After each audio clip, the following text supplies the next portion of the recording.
Kereta Tayo atau Sepur Kelinci tak bisa melintas bebas di jalur lalu lintas Kabupaten Tuban. Kereta modifikasi tersebut menjadi perhatian akibat tertabrak kereta api di perlintasan Desa Silebu, Kecamatan Keragilan, Kabupaten Serang pada Selasa 26 Juli lalu.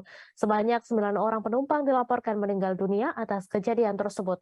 Untuk informasi selengkapnya akan disampaikan langsung oleh wartawan Surya M. Sudarsono yang kini sudah terhubung bersama kami. Silakan rekan Sudar.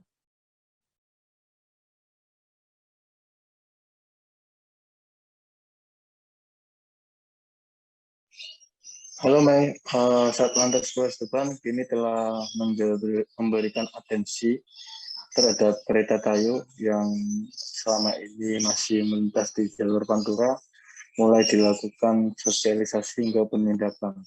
Hal ini buntut daripada kejadian di Serang, di mana kereta Tayo tertabrak kereta hingga 9 orang tewas.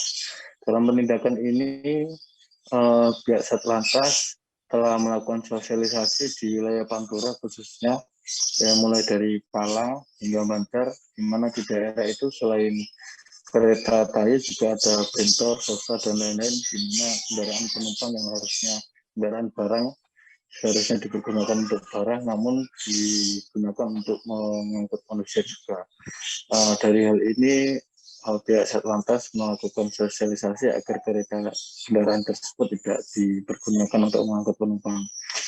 Dari penindakan selama ini, Satlantas sudah menindak 2 kereta Tayo sebelum viral-viral kejadian di Serang, dan saat ini kegiatan masih tetap dilanjutkan sebagaimana keterangan yang disampaikan Kanit Rajoli Ibda Kistelia Re Patayama.